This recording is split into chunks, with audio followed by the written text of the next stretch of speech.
was very suicidal. 5 years ago, I went through a really tough time in my marriage. Terrible. I was out the house, massive, and tried to keep it hush from everyone.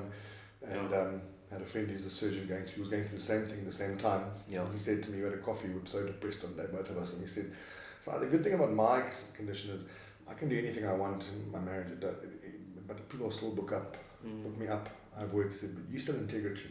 That's what you sell. And now now you're out of your house, man.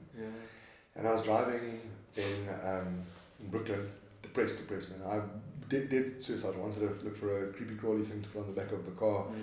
Low, 10 o'clock on a Tuesday morning. The guy Bruce, I'm from Zim, Bruce Fust, hadn't heard from him for years. Random phone call. Quite an emotional guy. And phones me outside. He's staring down a pit. Hey Bruce, long time no chat. No God, eh? And he goes, do you want to jump? I'm like, 100%. He's like, no, I've been there. I said, you've been suicidal, like the most solid guy. Shit, man, you die. He's like, what? Honesty, meet each other at a point of honesty. Yes, you leave the barriers broken. So he said, look, where are you? I said, I'm in Brooklyn. He's like, okay, look, I'm hopping on a plane with my wife now from Harare.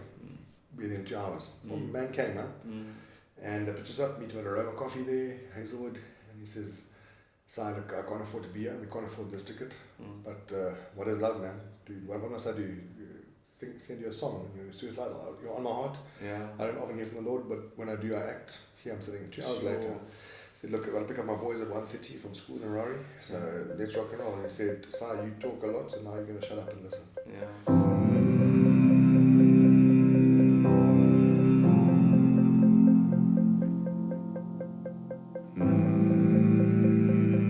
Goeiemôre en welkom by nog 'n episode van die Huntsman Show. En soos ek beloof het, hierdie gaan 'n Engelse episode wees, so ek gaan nou oorskakel in Engels.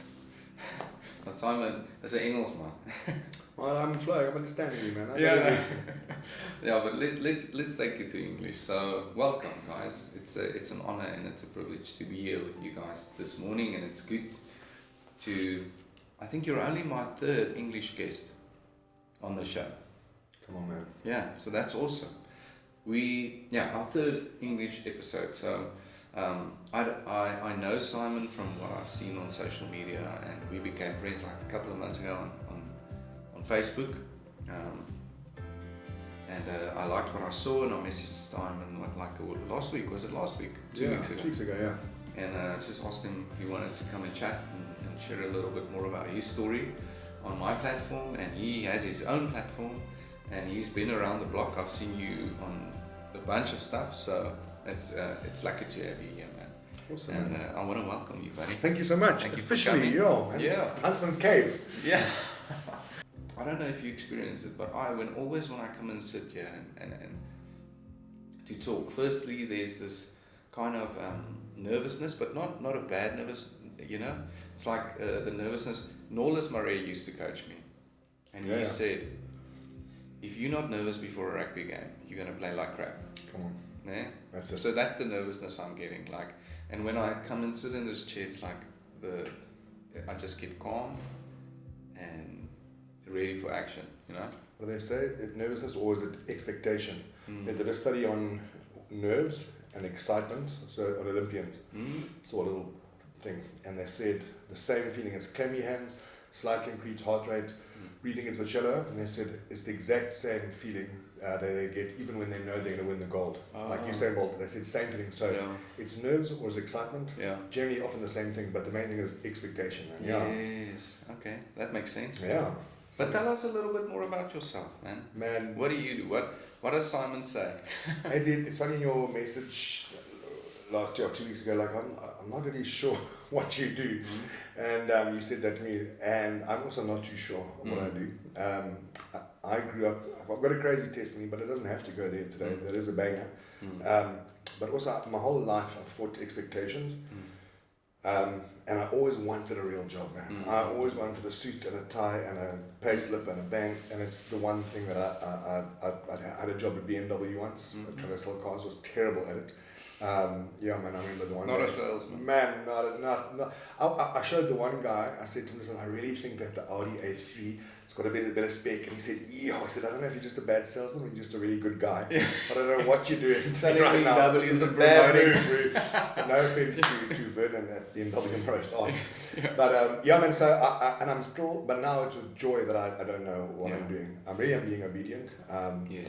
I went through a battle years ago. And I've got a really good friend. Many battles. Many Yes. battles. I love battles. That's what we do, man. Rejoice in the And that's it, man. And it's so funny because often we want to get people on a podcast or to have a chat with a church. And they say, the next speaker has got an amazing testimony. And we always like it when someone's testimony is from 15 years ago. So like my cocaine addiction and my nonsense. It's I can tell you about it, but it's 20 years ago. And yeah. But it's almost like I hear you, and then we put them in a mausoleum of holiness on the stage at church or at a business meeting. But actually, rather tell me about your struggle yesterday. Yeah. You know what I mean? I spoke at a big CEO forum the other day, and I told my story about cocaine and Kent and addiction. And I said, listen, I'm shocking you, and it's a nice icebreaker. And no one's like, he was a truck you, and you drop strippers and these big words, and you got the crowd, you know. Because once upon a time, always gets the crowd. And I told the bunch of very high-powered CEOs, I said, but it's shocking for you, and you're going ooh and ah, and you go, that's crazy testing, at least it's not me. But I said, you know what? I said, right now, who's taking antidepressants? Anti-anxiety? Who's going to the psychiatrist? And I said, you're spending way more money than I ever did on cocaine. That's for sure. And I'm not gunning that. I'm married to a psychologist. Treatment and stuff. But we just name dependency in different ways, man. Yes. And I think with dependency, for me, it's been my biggest addiction was not really cocaine or dope or anything. It was big, but it was the biggest one was to the praise of man and to affirmation, man. It was it really was a social cocaine. Yeah. And especially in this area, this beautiful part of Pretoria North. I think just driving here now, having so many memories of, I'm from Zim, but I've been here for a long time, and so many people I know have been here, left, and moved back here. The champions on the hill and on that side of Rietendale Ridge. And it's such a small city, but also we're in these little shells, and we're running in our little lives, and we gather once in a while for a coffee or a braai, and these are guys who grew up with me, and my wife and I have told this story quite a few times when we were going to a braai once. I said, why are we going to this braai? It's good guys, man. It's not rats. We've known each other for a long time. We had babies together. We baptized together. It's solid people. And she just said, we do this every Friday. And I'm like, it's our mates. And then she said, she can be the party mood killer, but it's good because you need that I'm the opposite. The voice of reason, the cold shower. And she said, we go to the same people every week, and they're lovely people. But I can tell you now, the guys are going to stand around the web and talk about beers, biceps, and Bitcoin, and Debilla. And in 6 weeks' time, all the bees, man. And no one will get smashed, and no one's going to have more than 3 castle lights. And it's good. It's good people. Good plans. And in 6 weeks' time, someone will say, hey, did you hear Adriaan? He had an affair. What? On the school car park. Hey, did you hear? They've got cancer. What? I'll phone Adriaan. I'll phone Mark. I'll phone and say, dude, you lost your job. You're broke. He said, we sat every week. We catered, and we're good men, and we went to a monocamp, and we went doxa together, or whatever, man. And we did this stuff, but you never told me, and the answer will invariably, my wife would say, but no one really asked. I saw you alluding to it, but we never really asked. And on the other side of the coin, the girls would be at the salad bar chopping, and they would be saying too much. So the guys say too little, a lot of nothing. I'm not saying let's turn every cater into a deep spiritual moment. Why not? But or that, and or we just get to a place where, man, be open, man. Let's be real. I had such a revelation this week, talking to a bunch of guys in the States, and this talking about, like I said, but really, what are we doing in our faith? If we follow a rugby team, we follow the coach, we follow Rassi, we know all the stats about the game. I said, but with our faith, I said, this Jesus guy, man, he was just flippant consistent for 30 years. He just played test match. He was a carpenter very well. He did his dovetail joints, helped his dad, and so guys knew, hey, that guy in Rietendale, that's your guy when it comes to getting a good piece of woodwork done. And then in his being excellent, he'd go, hey Adriaan, how's it, man? Hey Peter, how's it going with that temper? Hey, careful bro, you're gonna chop off someone's ear soon. Hey Thomas, hey bro, you're always a darting oak, man. Come on. Hey Luke, doctor, the skeptic. You know what I mean? Yeah. I'm sure the kingdom of heaven doesn't make sense to you. And he was a fun guy, like, and they've chosen how they depict him. But he was absolutely consistent in his real work, 100% man, and then in his seeing into people's hearts, 100% God. Amen. And then age 30, he just mic drop, anointing. And I think that's for me is that thing is, I've always wanted the anointing, the calling. It's coming. I'm going to be 30, and then I'm going to start blasting water into wine. And we're waiting for this big thing. Is it church eldership? Is it, I'm going to speak on a platform? Am I going to get 10,000 views? Am I going to be speaking on one-on-one? It's like you're waiting for this thing, but invariably, and if it doesn't come up, and if I drive out now and I go turn right to the highway and I get T-boned in the bucky, and then my wife phones you, or she sees you at the funeral next week, she says, hey, Odds, you're the last guy to see Si. Like, just tell me, what did he say? Like, how was he? Did he speak hope? Did he moan? And it's like, I've got this weird burning, not a death wish, but I've got this weird thing like we operating for rest. My whole life I've operated for Saturday, for Gerrits, for the new bucky, for the upgrade on the house, and never from rest. And I will die waiting for Friday, because it does not come. It's got to be in the walking with him every day. And it's the boring is glorious. These moments are precious, man. I would always shirk off moments. I was never present for a long time in my life. And my wife diagnosed me many times and said, I see that you're here, but you're not here. You're thinking of the next thing to say, you're trying to be EQ-ish, read the room. And so I'm really with you now. Like, I've slowed down a lot, awesome, man. Yeah, man. I was the same. Exactly the same. Like, I would just hold on to, and I did it, even when I started the show. For the first couple of episodes, I would hold on to something that I want to make a point on, and I would forget the rest. Yeah. And God has come in and really blessed me with like noting everything. Come on. And it's not me, man. It's not me. I can't change on my own. I've realized that over this last year and a half, I cannot change on my own. I need God to change and to be better. I can't do it on my own. I've tried too many times in my life. But just on that point of rest, man, that's such a cool point that you made, because, and this one song popped into my head. It's by a band called Thrice. Now I don't know if you know Mark Driscoll. Yeah. Pastor Mark. Yeah, champion. Yeah, I love that guy. But he, before, when he had Mars Hill, before the controversy and all that stuff, he had a worship leader called Dustin Kenshu, and this guy had a band called Thrice, and they wrote this song. Can't remember the song's name, but anyway, the words of the song, he sings about us being pilgrims, voyagers, sojourners. We're only passing through this world, and the end of his chorus says, "My heart is filled with songs of forever, a city that endures, where all is made new. I'll never call this place my home, I'm just passing through." And then he says, "And I'll never rest until my lips touch the shore of the land that I've been longing for as long as I've lived, where there'll be no pain or tears anymore." Oh, man. And it's so cool. Weep there. We'll be back now, sorry. Technical difficulties. But it does, man. It touches your heart, because when we are here, and we can relate to what Paul says in like every letter you read, like, run the race, give it your best, do everything as if unto God. Jesus is our rest, and we will find that rest. But whilst we are here in this short time, let's do as much as we can for God. Not that we can be saved, that's not why we do what we do. We've been saved by grace, yes. But there's also scriptures that says, I have your reward that I can give to anyone according to their works. Come on. That's it. And that's Jesus who says that's that. It. So our rewards are in our works, or from our works. Yes, the goal is heaven. We have that. He already gave us heaven if we accept Him. That's all you have to do. But then the rewards come from the works. He says it. It's His own words. But anyway, sorry. Isn't that cool? Just stick with that. It's like, it's an overflow. Often I used to explain faith to people who don't have a huge grasp of it. It's like it's an overflow of love. Like, you don't serve your wife because you're wearing a ring. You don't even have to wear that ring. It's you serve her out of an overflow of love. Often I watch with like sporting teams, like Rassi gets it right. think Jurgen Klopp from Liverpool, Alex Ferguson got it right. When you watch really good leaders, and Alex Ferguson, when he took over Man U and he lost his first 3 games, young Scottish coach, and press were blasting him, and they said to him, very cool line which I shared at the Bulls the other day,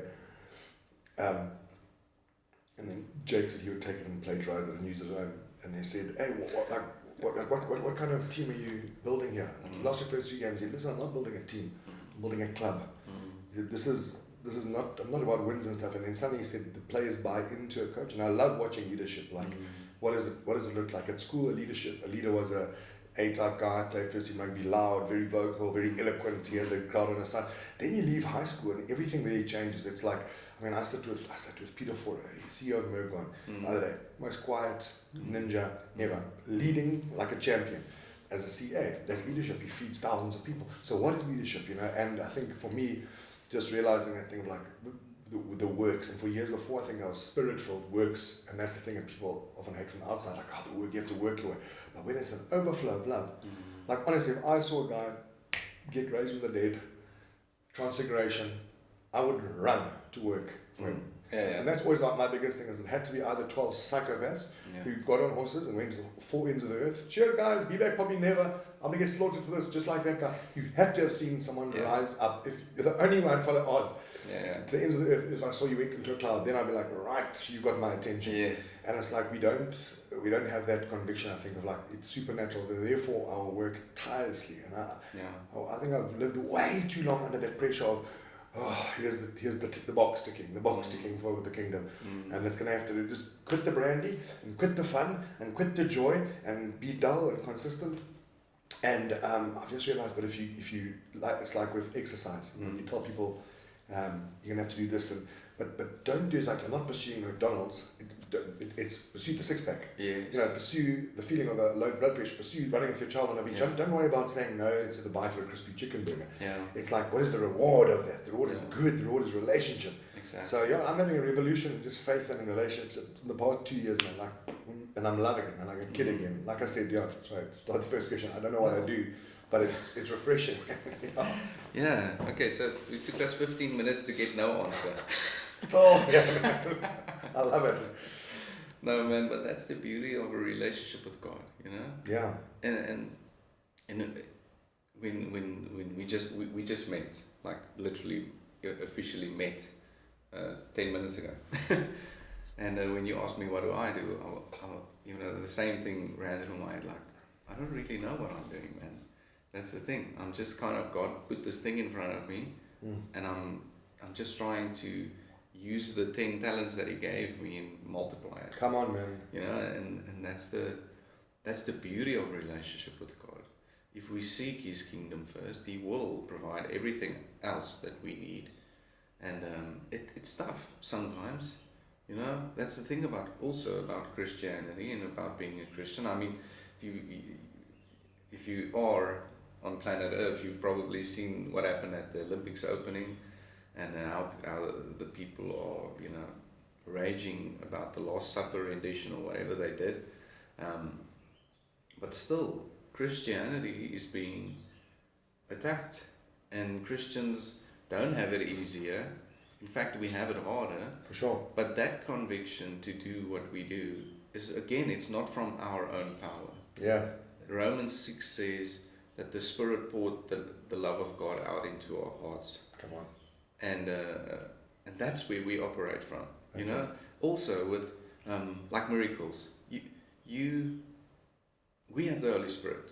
So the Holy Spirit, Jesus said, after me will come the Helper. The Helper will remind you of the things that I have said, and He will teach you in all things. That's it. So this, again, it doesn't come from me or from you or from anyone. It comes from the Spirit that's operational in us and working through us. And that's awesome, man. We don't need to see miracles. It would be awesome to see miracles, but the miracle is the Spirit of God lives in us. That's it, man. That is a miracle, and we live with it every single day. 100%. And, man, I just don't get it. I don't get it anymore. I used to, because I was in the world, but now that I'm not in the world anymore, I just don't get it, man. I don't get how people would want to defend, for instance, the International Olympic Committee for doing something like that. Like, why would you want to defend them?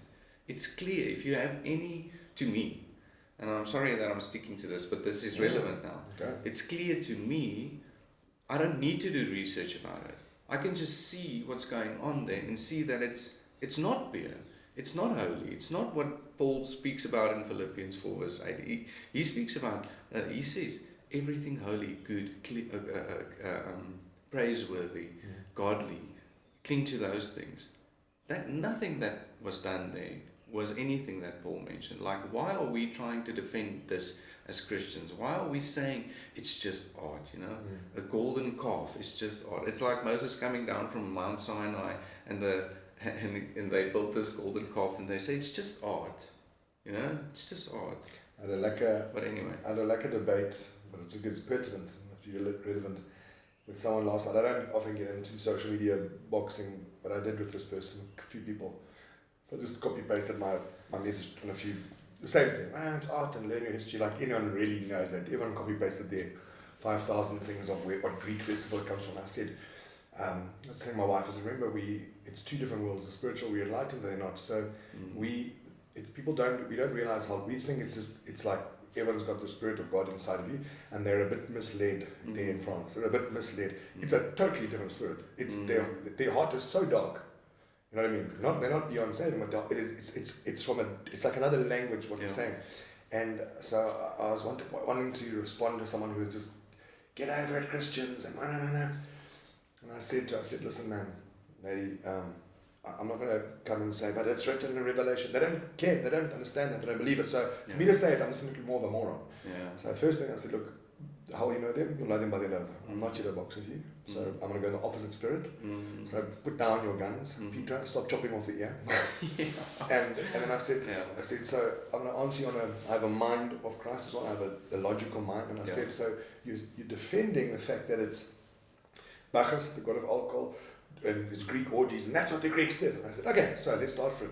So it's Bacchus, the god of alcohol, which is fantastic for my 6-year-old son who's watching Sporting Excellence on a Friday night, watching guys romp around, celebrating. I don't care if it's Greek mythology, it's a sporting thing where if you get caught with dope in your system, you're out the Olympics. Exactly. The whole thing is anti-doping. Exactly. And now we're going, but it's Greek, and this is the traditions. Well, no, it's not. It's things have moved on. And it's celebrating Greek orgies. Okay, so maybe it's not the Last Supper in your mind, okay? So it's a Greek orgy where they sleep with young boys and men. And lo and behold, the person who had put this post there, a few days ago had put a post saying, there's a Nederlands volleyball player, a guy, he's just come off, I think, he slept with a 12-year-old 4 years ago in England, So sex offender, but now he's in the Olympics. So he goes there 2 days ago, Eiffel Tower in the background, round one of the volleyball, and whole crowd boos. And this person who had posted this thing was going, yes, fantastic, pedophiles being booed at the Olympics. So I said, no. So 2 days ago on your timeline, you told me that this is what but you are now saying, but that's what the Greeks did, they slept with little young girls. And so I said, so sometimes I think with the world we get very hyped up and want to, sometimes with the logical thing and say, I hear you, and I'm not coming to box you, because I know they're go like this immediately. And often I think it's funny, the closer I know the Lord, I think I walk with Him, I really do have a heart for the lost. I do, and I know that we must rebuke and but how else? Like, we are the mouthpiece. How will we know if we do not tell them? You know what I mean? And then you got one, you listen and you hear, you don't. So I've got this. I just debate with my wife on the lawn yesterday. I'm like, how do we? Will it just rise and fall? Will there be nothing else be offended at in the next week? Or are we so convicted that I actually said, and I messaged this girl. I said, hey man, let's have coffee, man. Come join us. What we do? Like, I'm really not here to make you look whack. I said, here's my number. Call me. I'm not here to panel beat you and get one up. And man. But anyway, No, it's interesting, because I think what you're saying is very true. Like, we have to handle it in a consistent, Christ-like way, like without getting angry and without getting filled with rage, because I also don't agree with that. I also don't agree with Christians getting angry about it. Like, but speaking the truth is necessary. That's it. Yeah. And like, I did a post on Facebook yesterday after I did my research, and I saw the thing about Bucknell or whatever it is, and about the god Bacchus, like you Yeah. said, the god of promiscuity and alcohol, partying or whatever. And I posted like, it's clear to me that this was, I didn't post this, I didn't say, I didn't even attack it, I just said, this is what we can do as Christians. If you disagree with this, what happened there, then this is what you can do. This is our options. Stop watching the Olympics. Yeah. Don't watch it. Yeah. Because we complain about pornography, but we go into our private rooms and we watch it. Come on. We complain about whatever, man. Like you said, the guy complaining about pedophilia or cheering on pedophiles being booed, but then in his next breath cheers on this celebration of fertility or in alcohol and partying and promiscuity and all that stuff. And that's why the Bible says, my people perish from a lack of knowledge. Yeah. That's it. We don't know. And we don't know the word, first of all, and then we act from impulses. And Jesus never acted on impulse. Never. Never. It was always very clear and consistent. Some might argue that when he found the trading going on in the temple, that he acted out of impulse, but he didn't. He turned around, he walked out.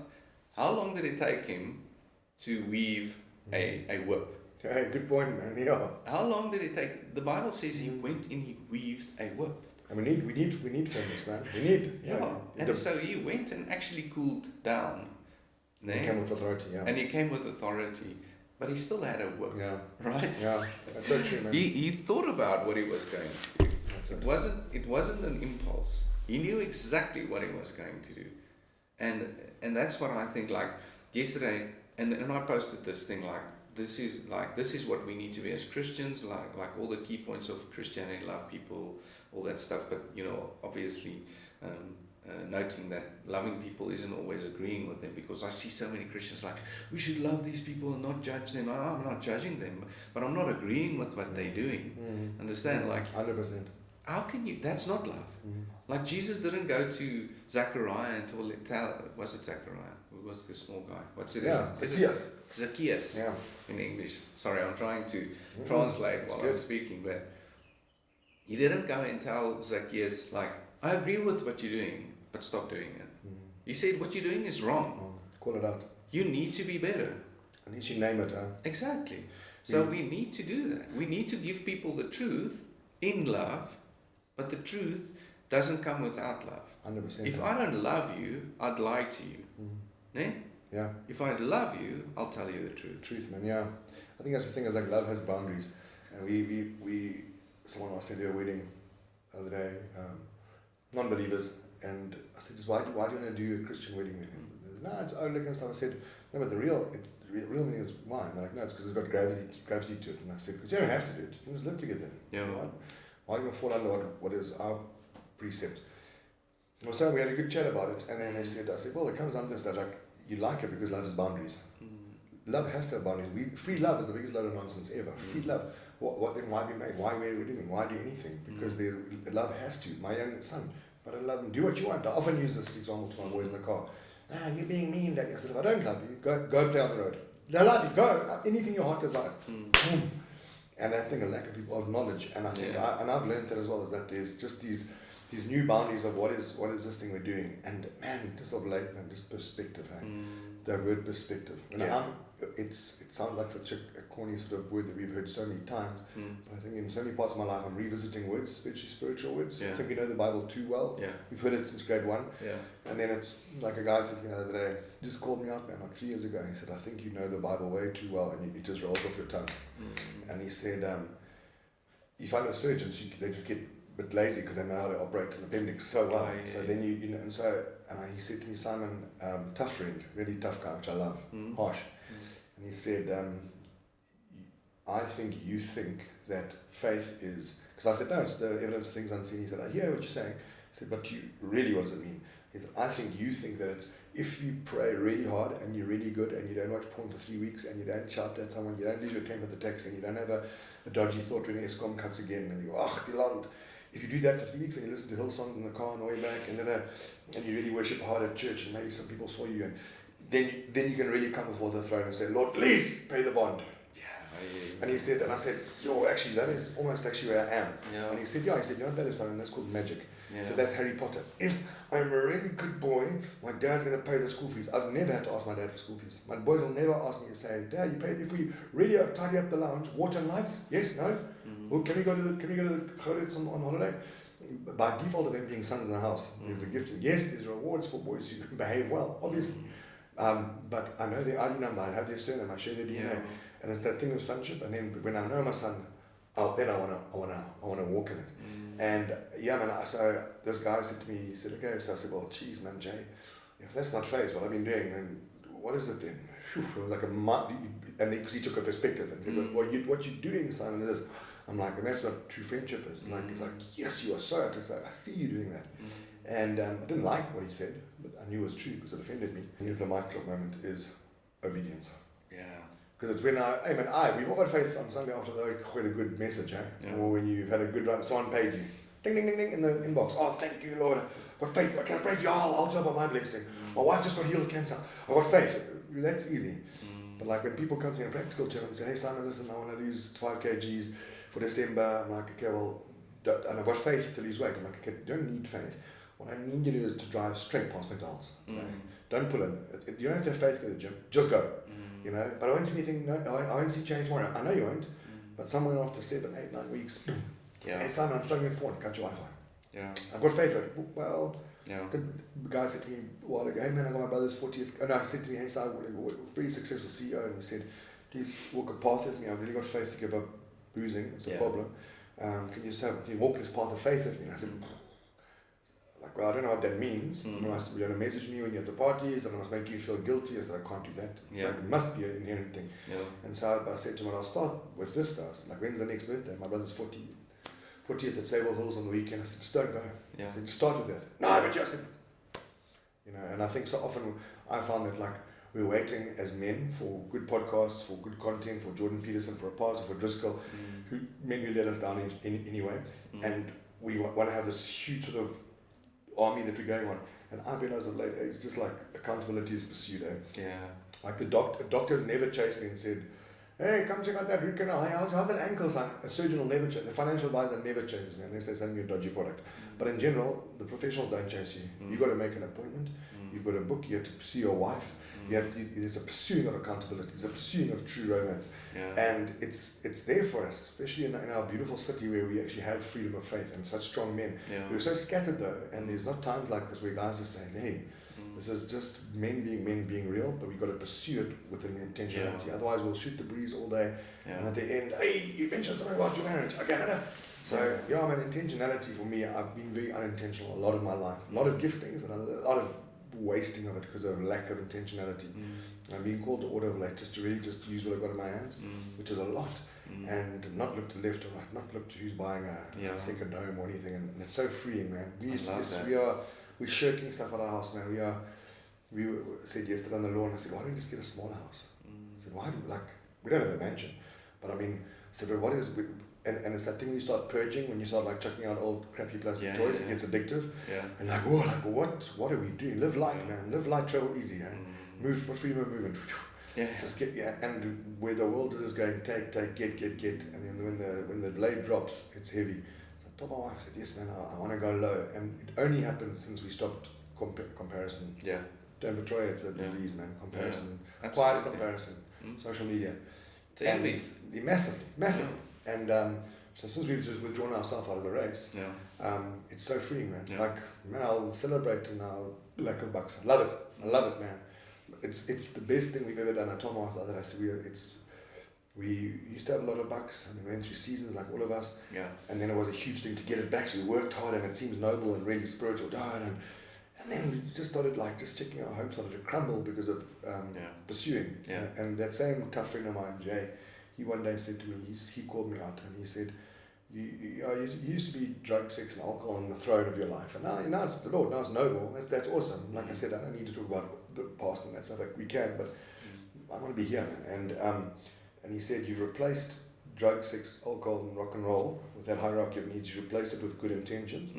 The Lord, ministry, He said, Simon, I see Jesus he's on the throne of your life, but he's with half a butt cheek, jostling with good intentions and self-hope. And he said he's jostling and he's jealous. He can't. Yeah, those are idols, bro. And then it was like just those perspectives. Once again, someone looking into life going, I see the way you're walking, you've got a bad back, and it becomes from there. When someone has looked at your gait, and he said, Si, like, you'll never have to tell me that your marriage is doing well. I'll look. I don't have to come here and say, yes, it's lekker, it's an amazing, you'll never tell me, Simon, look at my lawn, it's green. Look at my rose bushes. Look, I trim them. I will know. I'll drive past and go, flip it out. Look at that. It's like, and we don't have to tell people about my marriage.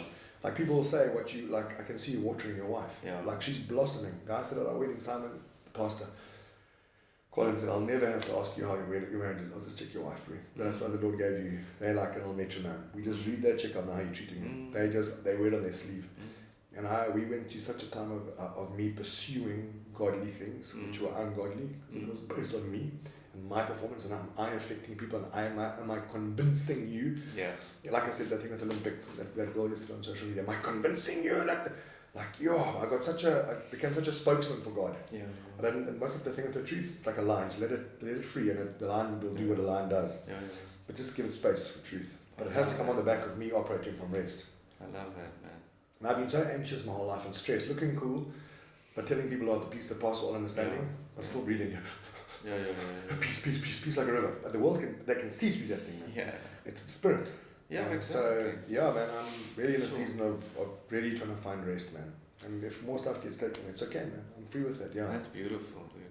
No, I love what you're saying, because it's very similar to what God has been doing in my heart as well. And like you say, you're just articulating it for me for the first time. Like I can put the words to it now, like operating from rest. And one of my friends' dad is a missionary in Germany, and he always said, you always walk into any situation with peace, and you walk out of any situation with peace. And I never understood it until recently, and that's operating from rest. It's beautiful, man. I remember that. Wow. And it's such a profound thing. And back then, when I heard it even and didn't understand it, it was like something that I want that, But you never really know or understand how to actually, get it. And now, like yesterday when I did that Facebook post on the Olympics, I'm just going to refer back to that. As soon as the bad comments started coming in, God told me, don't. You don't have to be right. Don't. And I was like, okay. And I replied one person, and then he also did the same thing on the people that supported me. He said, don't. I leave it. You don't have to. Yeah. Don't. Right. And I just got that verse, the battle belongs to the Lord. And I was like, okay, cool. Yes. And I left it, and a couple of hours later I went on and I saw all the people like defending me. And again, it's not about me. It's not about defending me and what I said. It's about defending the truth. It's about defending God and how people were standing up for God, not for me. And that's beautiful, because I had peace the entire time. Never was there a moment when, and as soon as anger or pride started knocking on the door, God told me, leave it. It's not up to you. You already did your part. Let me do the rest. And that's beautiful, man. Like coming to a place where like Paul said, we have to work. And like James said, faith without works is dead. We have to work. God doesn't call us to just give our hearts to Him and then chill on the couch. We have to still operate in a place where we glorify Him. But what does Jesus say to His disciples? He says, in the way that you love one another, they will know you are my disciples. And that's what you're saying now. It's like that thing of being I spoke at King Price the other day. I said, the day that all the big investors come in once a year to see if they want to put their bucks back in the company. And I sent Gideon a message in the morning. I said, you change atmospheres, they don't change us, unless it's for the best. And I think we go into the world, and that's the difference us in the world, is that we go into a situation and we are waved so hectically to and fro. The world just jumps on the internet, and like that young lady, like, and she was sparked with something inside of her saying, anti-pedophile, the volleyball guy. So something, so she went like the wind, you get tossed. You know, not to say that's not right or wrong or whatever, but and then the next thing is anti-Christian. But yet we do it, and we have the Spirit. They have no Spirit. We have the Spirit. Yeah. A peace that passes all understanding. So when you lack understanding, Yeah. and it's a person of Christ, not a 10-minute Enya song and a bubble bath. Yeah. The world has transitory peace, which I realize when you explain spiritual stuff to people who don't understand it. It's almost like you have to explain it. And so, like I said to someone the other day, I said, remember, the peace that you're searching is in Prozac, it's in a drink, it's in a weekend away in Dalstrom. It's got a time limit. Yeah. And so they don't get an eternal peace. Yeah. So it's not even in their DNA. So you almost have to like say, like Jesus sat down and he drew and he said, okay, listen, there's a man of the field. Like that's what we're called to do, is to explain peace. How will they know if we don't tell them what it is? Yeah. And our difference is it's like, and peace is a person. That's the biggest name is the Prince of Peace. Oh, so he's in the bucky with you. He's physically walking with you. And I think that's the big difference. We're trying to sell and peddle something that we don't understand ourselves because I don't walk in it. Yeah. And I mean, like, if I see a guy with big biceps, I'm like, you don't have to tell me. Because I see a guy in a Ferrari, he doesn't have to. I'm like, how do you do that? Like that. That is I don't want to get financial advice from a guy in a jalopy or from a doctor who's coughing all the time. Like, what's in your life? What is attractive about your life? And I think, like you said, we think it's often this flippy floppy. Oh, they kumbaya. That doesn't get the world's attention. When there's firmness and boundaries in love, that's what we're searching for. When the world is going transgender, this and choose, they actually are crying out, going, just tell us. Yeah. Just tell us. Exactly. In love. Oh, is it harsh love? Okay, but we get that though. Just say it, man. Yeah. And so man, I'm just on such on a mission to change atmospheres. Yeah. And if I am changed by it, it's for the better. Yes. Because I used to go into a place and I walk into a building and go, this huge pang of fear. And it's like, because I'm like, it's fear of man, it's fear. Then it's like, then I really don't understand what's roaring inside of me. Yes. And so we change atmospheres. My wife and I, when we stop from church to a 21st birthday to whatever, man, in the car, Lord, let us change atmospheres. We come here to change atmospheres. Yes. And if it's one to change the atmosphere, let it be good. A good thing. And if it's not, we're fleeing. Yes. Not going to lurk. Like, that's just awesome, get man. concise with what and how we spend time with. Yeah. Yeah, and that's the thing. What Timothy writes, God hasn't given us a spirit of fear, but one of power and love and of a sound mind. Yeah. And that's the cool thing about like the moment we get swayed by the wind, that's the anti. That's the exact opposite of self-control. That's it. Because, and like you said, like what you practiced yesterday on Facebook and what I practiced, that was self-controlling action. Again, coming from God, not from ourselves, because 2 months ago I would have keyboard warriored, and so again, that comes through relationship with God, through the Spirit in us, and that's why I love what Paul said, like, it's no longer I that live, and that's what you said at the start of this video, of this recording was, we can talk about my testimony, but that's 20 years ago, man. That's like, that guy's dead. Yeah. He's been buried. He's been crucified with Christ. The new person is here now, and Christ in me is living here. I think that's it's a great thing. I understand people watching when I say, that's what I do for a living. I go and speak and I'll tell my... Yeah. So there's a place for it, and people want to hear that often at churches or at functions. You want to hear the guy who has climbed up Everest with one leg. Of course, that's what you do, and I understand that. And it's good shock factor for people. But a lot of people often say that, hey, Simon, quickly come and just tell your testimony. Quickly, in 10 seconds, quickly tell about the strippers and stuff. Because we want lighties or a man who's wayward to go, and the spouse wants them to go, luister, hey, was your mom. We want to shock people into heaven. Like, so, and there's that time and place for that, and yes, we can get views if we do that, and it's very dramatic, and it's all 10 commandments I broke, it's massive stuff. It's really cool for views. But also, like, man, it can only get us so far in I don't think what you're building here is also, it's solid foundation, and it's consistent test match as opposed to T20. Yes. And my whole life I pursued the T20, man. Double step, reckless, good talent, but just... I always use analogies of sports, and my wife always like, what do you even mean? Sports analogies. And if I start, I can't stop. I know what you mean. No, man. So, anyway, we... and I want to pursue that stuff, and I've also realized just that don't be so heavenly minded and not earthly good, just making it really practical. So I love telling mates, I love going, how yesterday? Like, how's your last yesterday? Like, what's going on in your head? My wife said something crazy the other day. After 11 years of marriage, really only sunk in, I think, in year 11 now. She said, you know, so like with a man's pride, she said, you know, that the most intimate, romantic thing, she said, that you can do is to be vulnerable and scared. So not an emotional cry, so that's fine. She said, but when you say, I don't have a plan, she said, it gets my heart fluttering, happily. She said, because we are made to go, yeah, I've got a plan, especially Afrikaans, Victoria, 110%. We're in the middle of it right here. And I love that, it's great. You know, we have the plan, and I'll do it, don't worry, babes. It's good for a while, but most men I meet I sat with a CEO of a big bank, CFO of a big bank last year, and he would often sit and listen to me speak. I spoke often to his office, and he always just say, but I got TV on the laptop, you listen half an year, but a bit, it's for my people, not for me, but come once a week and come and and then I got a phone call from his assistant like last year. He said, can you go to the little company, Mary, he's there, he's looking for you. And he always had a bit of attitude to me. And I walk in there and I'm like looking for the guy in the heart, he had a heart attack, so I walk in the cardio ward and I'm like, where's this guy? And I'm like, I can't even recognize him because he's not in a suit. There's no arrogance. He's like, no, he's desperate to see me. Son. And no one's calling, there's no more office hours. And I said, hey man, what's up? And he said, no dude, like, I always heard you, Mark Leicester, like, tell me again. You said about Jesus, about life and about peace. Tell me again, I'm scared. And he's now the suit is gone, the cologne is gone, he's in a male diaper. Agnes, the black nurse, is his only point of contact. He loves her. It's like she changes his nappy. All the roles have been reversed, eh? And he said to me, I said anything, and he died. But I said any big stuff.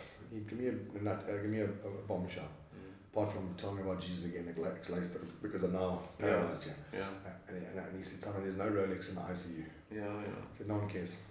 There's no planning for operating for rest. There's no Hermanus in December. Like I'm waiting for 4 o'clock to see if my niece comes around the door. When I saw you, I jumped out of my skin with excitement. Past few months, Simon, speak to them. Busy with little things, little plans, little financial plans. No more time. They didn't care about the stock of the bank. Could have crashed that day. Wouldn't care.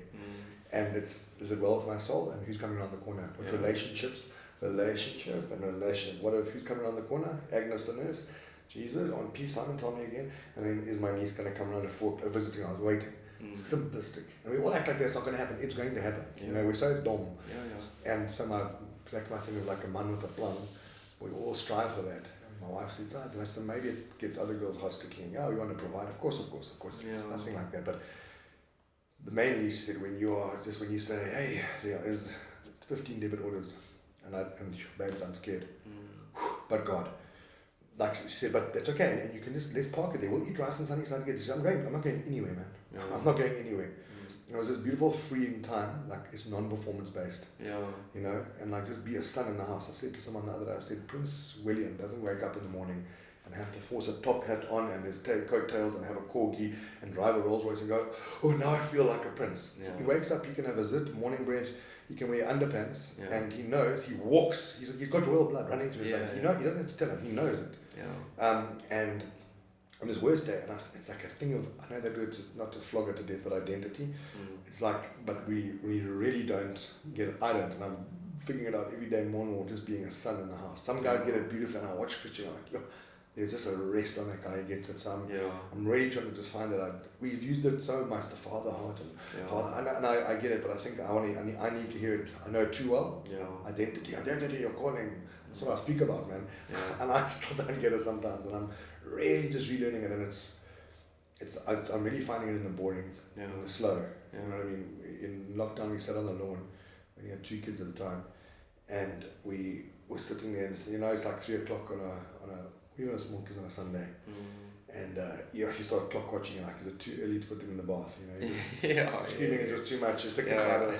14 hidings later. You know, you want to just go and watch a movie and you're like, can we, and then she gives empanado. Isn't that a cough? And then we were sitting there frustrated, and then my younger brother's a pastor in Cape Town, he messaged randomly that day. He just said such a weird thing, but it made so much sense. He said, Si, the boring is glorious.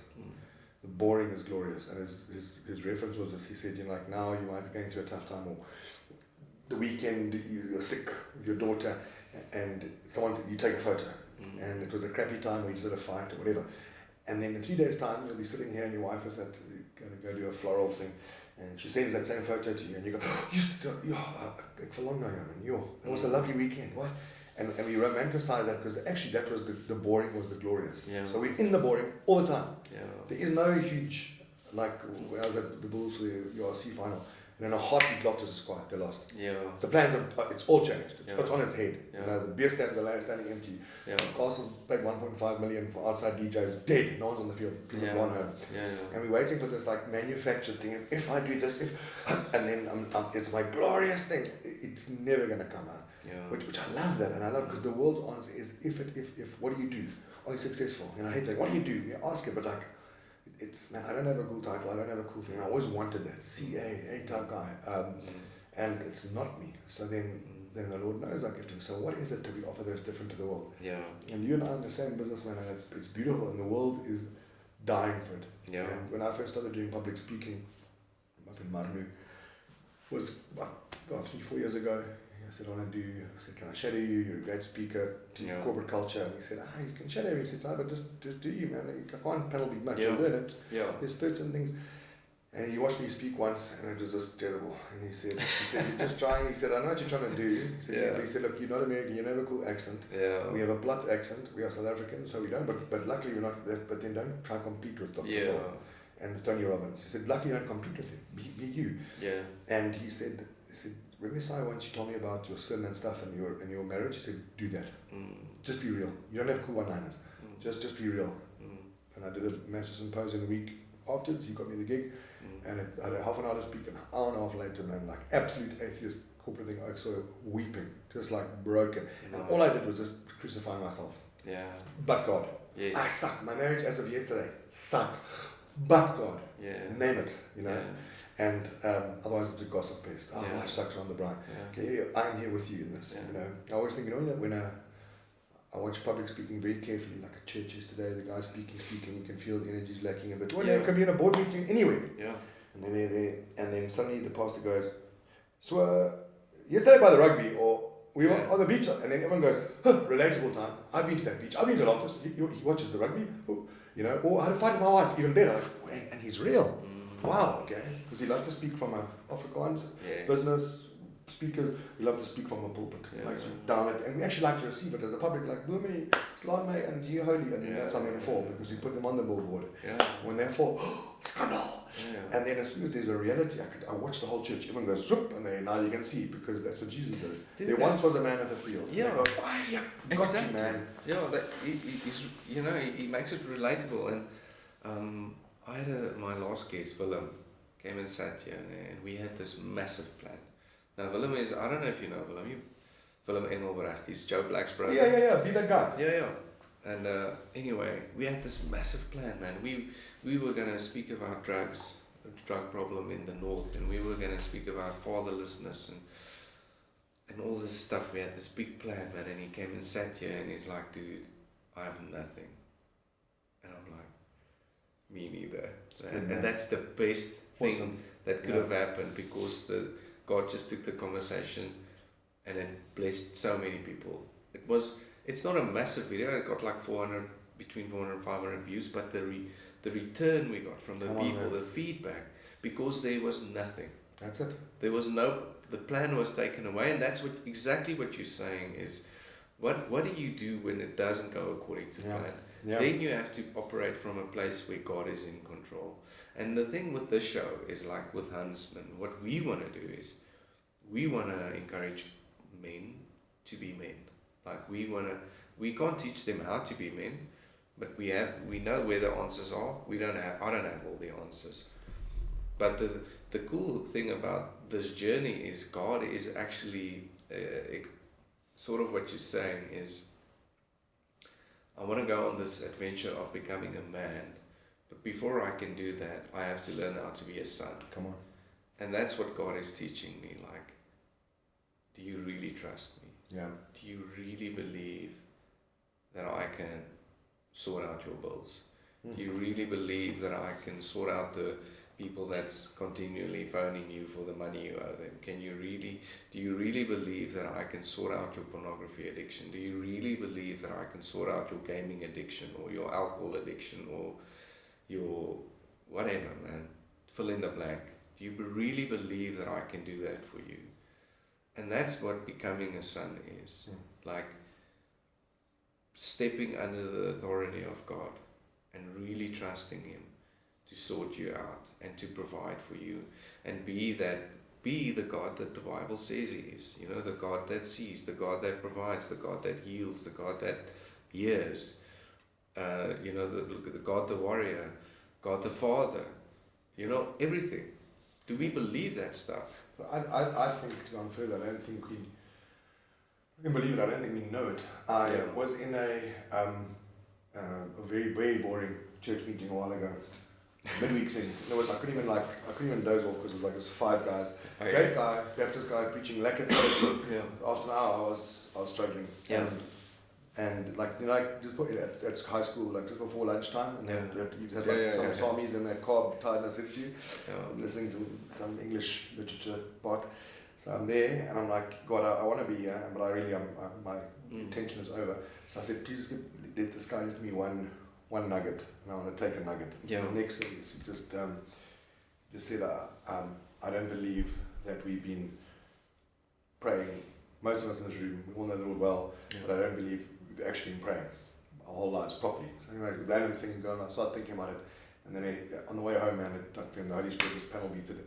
And this is my thought, is that I genuinely think most people watching this who are praying, most Christians, myself included, 80% of my prayer life, in my whole life, I haven't been praying. If you have to do an audit, I think I've been whining to God. And you treat Him as a gossip girl.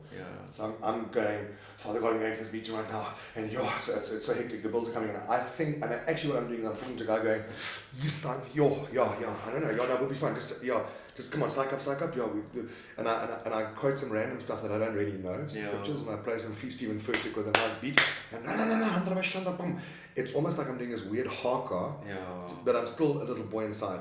My character's not changed, and I just got a cool soundtrack for it now. And so what I thought is this, is that and God is empathetic. Yes, He hears this guy, I'm really scared. He goes, and I'm empathetic, I know, 100% man, hear you, man. But and like that thing in the Bible, and Jesus wept, and He was a man of sorrows. So He does get us. He gets us. They said, hey, your Lazarus, your best chum, he's dead. He stopped, he was in the moment, he had empathy, he wept, and he said, okay, now I'm going to walk 3 days. And then he said, dead man, get out of that grave. But then he started using words. He had empathy, he stressed. He's like, okay, but dead man, then 100% God, get out of that grave. And what made me realize, like, I think for 20% of my prayer life, I've wasted my breath. God has felt sorry for me, but He's only beholden to His word. So I got home that night, and I want to tell my wife this, a very amazing revelation. And I walk in the house, and Sammy, he was probably like 4 years old at the time. He's just 6 o'clock at night, whining carnage there. And he comes up and he's whining, and he's like, you know, that cry. And I can't hear what he's saying. He's like in a ball at my feet. I'm trying to talk to my wife, and I said, hey, stand up, and I can't hear what you're saying. And then, so I said, slow down. Okay, what are you saying? I have empathy for you. I'm sorry that you are in a condition. What's wrong? He slows down and goes, Daddy, when you walked in the door, you walked past and you promised me to unfreeze me a little Woolies pizza. You said you unfreeze me a pizza. And I was like, and I got it. I was like to my wife, I said, that's it. And I said, my whole life I'm going, and God's like, I'm so sorry, my son. But what does my word say? You said in your word that you would get me a pizza. You said by your stripes I am healed. Empathy turns to action. That I'm beholden to. Pizza. So my life I've been going and thinking I'm having this romantic dance with God. But He's like, I hear you and I love you with empathy, but I'm beholden to these words. That's a contract. Now it's real. And I've been doing gossip girl with God. I've been moaning and whining under the guise and carrying a spirit of depression my whole life. And having spikes of joy because He's steroids. And only when I've really been admitting, going, hey dude, my wife said yesterday on the bed, had a quick nap, woke up and said, hey, you don't know the word well enough. Just yesterday afternoon. She said, get in the word, relieve us of the word. You know a lot about it, but it's not fresh revelation. Stop watching other acts, stop watching what others told. Like, get stuck back inside. It's like you've... But it was a punch, and I knew it was right because I got offended immediately. I was like, no. He said, I love you. Just let nap, love you lots, holding your hand to that one flesh, dude. I'm your children. So man, it's just we punching each other's truths, but it's we can't fix something unless there's a diagnosis. I was very suicidal 5 years ago. I went through a really tough time in my marriage. Terrible. I was out the house, massive, and tried to keep it hush from everyone, and had a friend who's a surgeon he was going through the same thing at the same time. Yeah. He said to me, we had a coffee, we were so depressed one day, both of us, and he said, so the good thing about my condition is I can do anything I want in my marriage, but people still book me up. I have work. He said, but you still integrity. That's what you sell. Yeah. And now now you're out of your house, man. Yeah. And I was driving in Brooklyn, depressed, man. I did suicide. I wanted to look for a creepy crawly thing to put on the back of the car. Low, 10 o'clock on a Tuesday morning. Yeah. The guy Bruce, I'm from Zim, Bruce Fust, hadn't heard from him for years. Random phone call. Quite an emotional guy. And phoned me. Outside, he's staring down a pit. Okay, Bruce, long time no chat. Yeah. No God, eh? And he goes, do you want to jump? I'm like, 100%. He's like, no, I've been there. I said, you've been suicidal, like the most solid guy. Cheated many times. Like, what? Yeah. Honesty, meet each other at a point of honesty. Yes. We leave the barriers broken. Exactly. So he said, look, where are you? I said, I'm in Brooklyn. He's like, okay, look, I'm hopping on a plane with my wife now from Harare. Within 2 hours. Well, the man came, huh? And the pictures up, meet him at Aroma Coffee there, Hazelwood. And he says, "Side, look, I can't afford to be here. We can't afford this ticket. But what is love, man? Dude, what must I do? Send you a song when you're suicidal. You're on my heart. Yeah. I don't often hear from the Lord, but when I do, I act. Here I'm sitting 2 hours later. He said, look, I've got to pick up my boys at 1:30 from school in Harare, so let's rock and roll. And he said, Sai, you talk a lot, so now you're going to shut up and listen. Yeah. And yes, dude, he didn't give me a super huge spiritual talk. He told me he's a farmer, so we used to have a farm in Zim before. It was a big family farm, obviously it's all gone now. Yeah. But he said, Sai, how much do you remember about farming? I said, not too much, man. He said, what do you do when there's a pest in your farm? And I said, well, the best analogy for Sin, man, this farming one. I own royalties on this. And he just spoke as a farmer. He said, I'll tell you. I said, I don't know, fill in the gaps, Bruce. He said, I don't know. Okay, I'll tell you then. He said, right now we have a tobacco, friends at the tobacco farm, and they've got gum trees on the one part of the tobacco farm. He said, it's beautiful, man. People come in and say, hey, listen, man, can we take photos here? Can we have our wedding under the trees? It's a lovely place. Yeah. He said, but you know what? It's they're not gum tree farmers. They're tobacco farmers. And know your purpose, number one. Yeah. So know what you're doing here. It's beautiful. He said, but you know what? Those flipping trees are sucking the soil dry. It's a pest from Australia. It's a pest. It kills the tobacco farm. Yeah. So everyone else's tobacco is here, and here your life is here, and you're wondering what's happening in private, because in public these tobacco is not growing. There's something happening under the soil. What's up with that, guys? There's something that's charming. Yeah. So I said, okay. So he said, so something, Simon, is looking beautiful in your life, but it's not meant to be there. Yeah. So stuff started making sense, and I said, well, what do I do, Bruce, Mr. Farmer? And he said, well, I'll tell you what we do on a farm is that you're going to have to outsource first of all. You can take an X to that thing, and that's what you're trying to do. And I think most of you listening here, we try to take an X by ourselves. We listen to Mark Driscoll, and we take the words that we want from him, pause it, and fast forward the rest, and we try to apply it, but it's not really personal, it's not relational, so it doesn't really work because it's just putting a band-aid on a gash. Yes. So he said, first of all, you've got to outsource. He said, if you go and get Phineas to go and knock that thing down with the axe, it'll be gone. It'll look good for a couple of days, but it's going to come back 10 times harder because you're actually just doing bonsai with that thing. You do topiary. It's going to come back with fire, my friend. So everyone will go, he sorted out his porn. Look at the drinking. And he had a Coke Light today. Roots, my friend. Don't just stop drinking. Root. And so I said, okay, keep going. And he went on to the farming analogy, and he said, no, so what we do is we outsource, we get other people involved. He said, number two, it's going to cost you probably. It's going to cost maybe financially, definitely pride. Giving up time and pursuing men, accountability. And he said, so we get an outside company. So this company is there. They're knocking out this gum tree. And now he said, what should they do with thin? He said, first we chop it down, and then we take a digger and we dig that root out. It takes days, man. We dig and we go low and we go low. Farming comes to a standstill. All hands on deck. Yes. Everyone knows. There's a story here, but we're saving this farm. Yes. Otherwise you all lose your jobs. You lose your family. Children lose their... It's big, eh? And then he says, and then Simon, then we put gasoline and we pour it down that hole and we burn it for 2 days. Sure. And everyone sees that smoke and they go, woo, there's a problem on the Phillips farm. But they're dealing with something, but they named it. Hey, when we have a gum tree, what is this smoke? What did you guys do again? And he said, and here's the scary thing, Simon, it gets worse. And the guy said, for the next season, you're not going to plant tobacco. That soil is broken with gasoline. Sure. Nothing. He said, but in 2 years' time, faith, obedience, bumper harvest coming. Yes. Uproot, dig. And he took these sugar packets, because he got an unemotional guy and started weeping. He's like, he said, crush it, Simon, crush it at the root. Got up and went home, bro. And speaking at his big event next week in Zim. That's awesome. And I'm gonna tell that story, man. The harsh guys have saved my life. Yeah. Harsh guys. Yeah. Simon, you're fake worshipping. Simon, you're not praying, you're crying. Yeah. Hard words, bro. Live voice sessions. Show You yourself, need that, bro. man. Who's that you keep talking to? That's between me, man. I was in the shops years ago when there used to be magazines on the racks, and in the garage there was one guy just watching guys' lives, like just watching men as they do boring life. And we were standing there was like, I think Sports Illustrated and some FHM thing, and standing there, we went home sale together. He was my home sale leader, and we're just getting a pie, and then someone glanced at this one magazine, and he just excused himself out the shop quickly. So I'm like, come back now. Comes back, what did you do? He said, no, I went to phone Adele, his wife. I'm like, why? He said, no, bro, I just checked some boobs there, and they were like, great. And I just had a thing, so I went to go tell my wife. So I wasn't married at the time. I was like, rah. In my life, I'd never do that. That is hardcore, man. Yeah. He said, Simon, if I don't, it will kill me. Yeah. It will. I've learned. Yeah. We almost lost this thing. Yeah. And he said, you know what? She loves me more for it. Yeah. I said, what? And I wasn't married. I had no grasp on it. And now I've realized, like, it's so vital, life and death. Yeah. It's like this, and you're done. Yeah. And I can be worshipping, and the next second my eyes on Instagram, it's like this. It's and true, let's sit here, keep the watch out. Yeah. We got robbed years ago on holiday. Neighbor phones us and says, hey, bad news, house being cleaned out on a plane, come back, bro. And the guy, we get there, and I said, hey, where did they break in? And he says, no, check, there was like a little hole here on the side window, and it was the one that every week my wife had said, every weekend, hey, fix that hole, hey, fix that little hole, fix that hole in the fence. And we think the devil's going to come in the front door and go, hey, I'm here for the flat screen. Yeah. Nespresso, you won't open the door for that. Yeah. He'll be that small little thing that you... Yeah.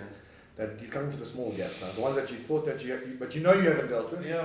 And the sin that comes up every time they do altar call in church, and you don't want to give your life, but you want to just ask for forgiveness for Saturday night store pattern. Yep. That's the guy who's coming, and it's like draw attention to it, man. Yeah. And what does Solomon say? The foxes in the vineyard, the little foxes in the vineyard. Little foxes, man. If you let them roam, they'll destroy the entire place. That's it, and it's happening. I see it. Like I said, from cocaine years ago. Now it's pride, it's depression, it's marriages. Yeah. It's nothing under the under the sun. Nothing has changed. Yeah. And we know it. We can't say for lack of knowledge. Yeah. People know, like, you guard your marriage. You guard this, like, come on, man. Yeah. Like, this is what is our faith. It's what we do. And I love it. It's so simplistic. You know, when you speak at events and everyone goes, oh, at work. Because it's us. Exactly. Because I'm man. I'm Jonah. Yeah. I'm the doubter. Like, I'm the guy who didn't want to obey. Yeah. And I said at church yesterday, like, but sometimes you're in the belly of the fish, and it's a good place to be because that's where it's decision time. Yeah. And I'm in the belly of the fish every single day. So I wake up and it's this decision to get stuck into the word. A decision to. Yeah. And sometimes to shut up as well. My biggest worship sometimes is to shut my mouth. Like you said with yesterday. My biggest worship is the thing it costs me. I mean, I can worship very nicely with. Yet again, I love corporate worship in a church environment. I think most of my worship in a church environment, to be very honest, has been play acting. Yeah. It's goosebumps, it's nice, it's like I'm just being very real. And I love worship, and a great worship leader is awesome. Yeah. But my biggest worship is to scroll away, or put my phone down. Yeah. Is to not watch TV after 10 o'clock by myself at night time. Rather not. That's my biggest worship, it's my hardest decision. Yeah. It's always. Yeah. That makes Jesus famous in my life. Yeah. When a taxi driver cuts off and I go, Father God, I pray for it to be so. Honestly, like, you know what I mean? Like, it's that's that heaven goes, yes, please. That's fruit. Yeah. So I'm just trying to panel beat random worship, man. New ways of doing this faith, man. Yeah. I love it, man. I love it. And I just on the point of the hard men shaping your life and helping you become who you are today. Like, that's why it is so necessary for us to just start talking to one another, man. Come on, man. Yeah. And if God places something in your heart, like a person or something, like, there's a reason for it, man. For sure. And follow up. Like, I mean, what your friend did, flying in from Zim, that's insane. I mean, that's one of those stories, like, well, I wish that would happen to me, you know, like, that's one of those things where but God works differently with every one of us. And you see it with Jesus. He never healed the same way twice. He did everything new, everything different. And because he's the only constant. Think about it. He's the only thing that doesn't change. But his methods are never the same. Come on. It's crazy to think about 100%. But it's beautiful, and that's, you kind of summed up what unknowingly or subconsciously, or maybe it was the Spirit, that summed up what we are trying to do with Huntsman, like getting guys into conversations and talking about the things that will make us better. And there's a lot to play a part in us becoming sons of God. That's what I do. Yeah. No, man. Like I said, just meeting each other at a point of honesty. Yeah. And the power of connecting. When Jesus always did his big stuff when he tarried. Like we are in such a rush. Yeah. And I said it to my wife the other day, I said just the power for men especially is when you send a voice note. It sounds very corny, but it's like it is written, and you send it to a guy, and it's like we want, like the guy flying from Zim. But we have that option to be that to our mates every single day. Exactly. And I've been so disobedient so often with it. Yeah. And you get this thing and you're lazy, or you're like, I'll do it later when I feel more holy. When you're on a spiritual high, it's very easy to send a voice note. But sometimes do it in the face of the fire. Exactly. That's really like we encourage someone. Come on, dig in, stand in the gap for someone. Really, like I know if I tell you I'm going to pray for you, if I don't pray for you immediately, it's not going to happen. Yeah. I only have my own quiet times there. Yeah. So if someone says, I'm going to think of you on Sunday in church. So if you pray, Jesus never said, I'll put you in the diary and let the ladies' prayer group and who's outside Menlo Park, whatever. Like he said, Lazarus is dead. Let's go. Yeah. Issue of blood right now. Exactly. Boom, boom, boom, like immediaely. And because the Lord knows, he's such a cool default guy. Yeah. He knows my setting for procrastination. So he's like, okay, then just do it immediately. Yeah. Just go. In the name of Jesus, bang. And I don't have to make it.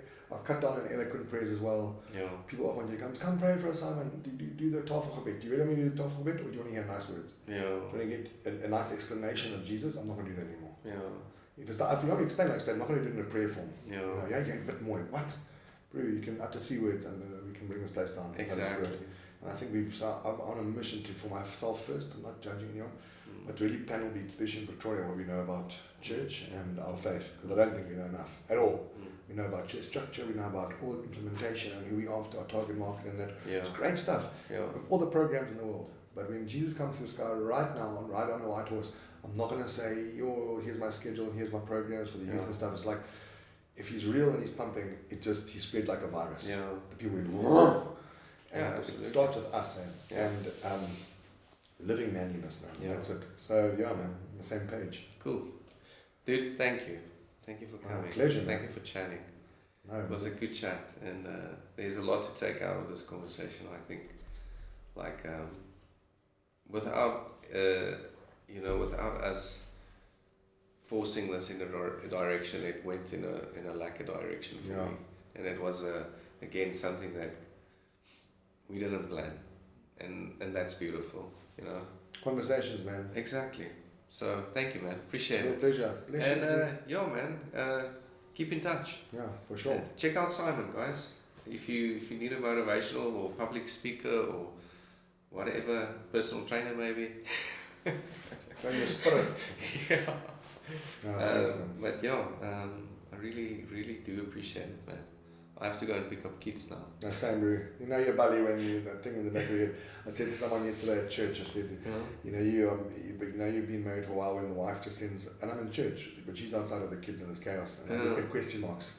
It's just like, that's the final whistle. I said, I don't have question marks, I've got to go. Yeah. It's like, the children are dying. I'm praying for the sick. I don't care. The children are screaming. We've got an happy. No, it was good. It was a pleasure, man. Thank you, and appreciate it. Cheers. Guys, I just wanted to finish off. Guys, thank you for tuning in. Simon's already leaving. Thank you for tuning in, and really hope you guys enjoyed this chat. We'll catch you in the next episode. Cheers. Cheers, man. Thanks, buddy. I said to these lighties yesterday, young men.